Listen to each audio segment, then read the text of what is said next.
Sometimes the biggest limitation in your life is the environment you're standing in. But she's my bestie. She has my back. On one hand, she does, but when it comes to leveling up or growing, she wants you to stay right there, neck and neck with her. Don't believe me? Just look at your circle and see who stands above the rest.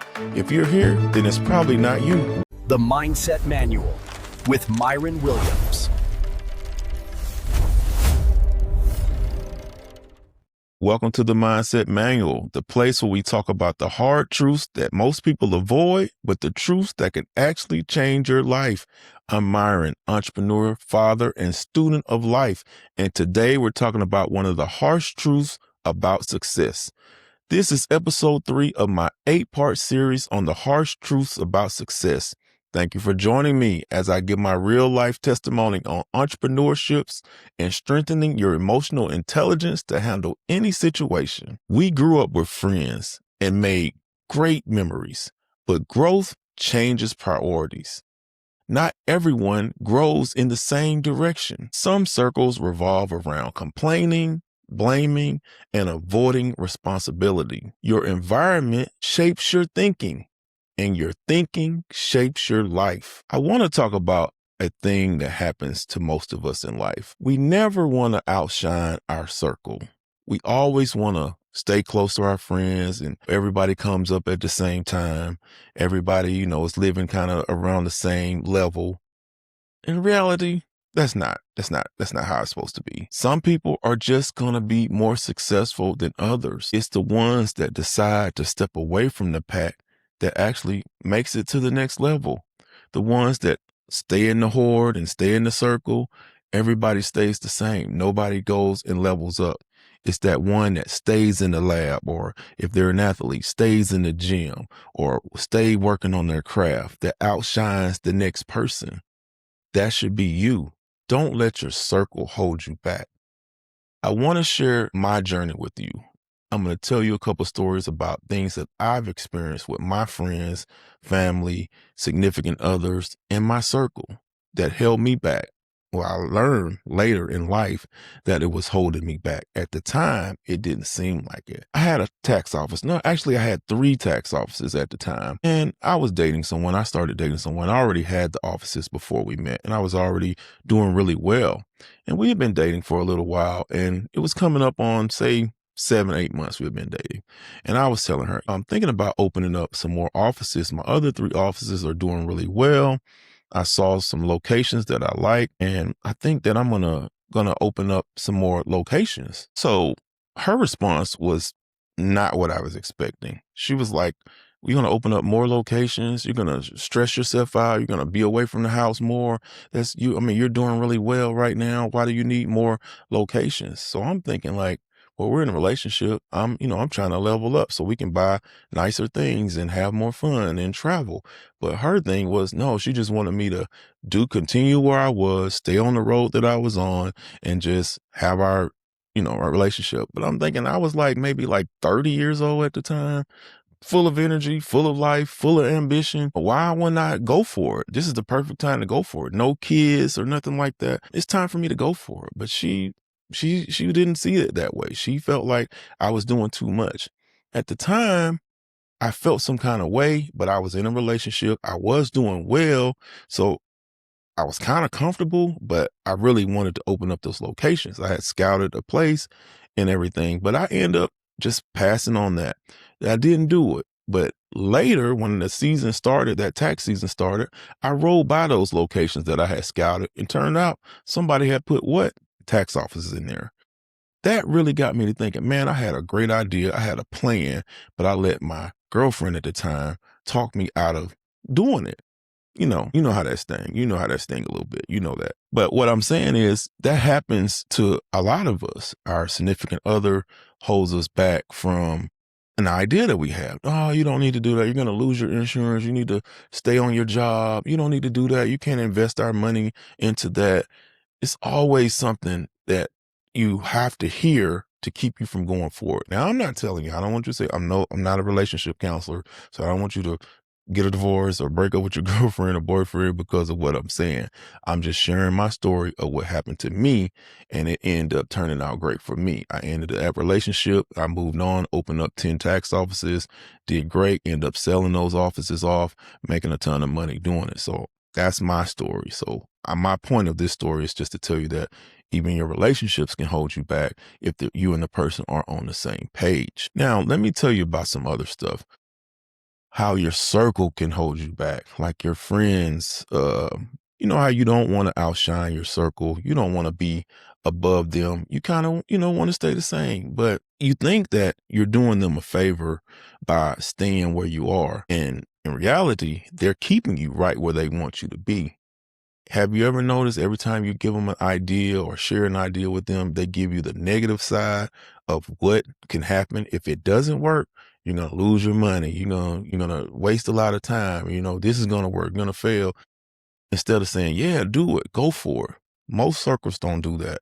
Most friend groups don't do that. That's just not how they are. But a real friend will get behind you. A real friend will invest in that business. A real friend will come work in that business with you, market that business for you. That's what a real friend would do. But how many friends in your group do you have that do that? They watch from the outside, but they're not going to be in there in the trenches with you. They're not going to help you out. They're just waiting on you to fail because they want you to stay right there where you are. But you have to define yourself from that group. Step aside, step above, rise above the group. They stay down here, you rise up here. If they want to meet you here, you can't come down there. They got to come on up to your level. You're not coming down to them because you lose at that point. You're going in reverse when you're going down. So they got to come up to your level. I know it's hard to do. I know it's hard to change your circles and change your friends and stuff like that. It hurts, but you have to do it. It's the reality. I can go back to when I was 21 years old. Some of my friends from high school, we came up together, and we moved to the same city after high school. We came to the same city, went to college. We remained friends. I remember we'd go out, we partied, we had a great time. All of us young men, we had ambition, but we didn't have a career or know what we were doing yet. We were just living our life. But as time goes on, we turned 30, I had started separating myself from the pack. I was leveling up. I had bought a nice house. I had a couple nice cars. Some of my friends were, just still in college or still going back to college, trying to figure out what they want to do. They weren't there yet. So the things that I was talking about and wanted to do, they weren't able to do. They couldn't travel with me. They couldn't see the things that I saw in life or purchase the things that I was buying in life because they weren't on my level. And that them not being on my level, eventually from year after year, I remained friends with them. Things were good sometimes and things you could tell they weren't really good. They weren't really happy for me. But when you're successful, you overlook a lot of the stuff that's kind of below you. You don't really, see it that way because when you're moving fast and doing good, that's all you see is good. You don't really think about the bad that, the hate or the disrespect or people are disguising in their joke. It's like a joke, but it's actually very disrespectful to you. You kind of overlook that stuff because you're beyond that. You're above that. But in reality, as time goes on, you're 30, you turn 40. I'm 50 now. Those things, they don't sit well with me. Those circles, I'm not in those circles anymore because eventually you learn that circle was really just holding you back. They still are where they were when they were 25. You're on a whole nother level. And if you want to get to a whole nother level, if you're 25 right now or 30 right now, or even 40 right now, even 50 right now, if you look at that circle that you've been with for a long time and everybody's on the same level, maybe it's time to make some new connections.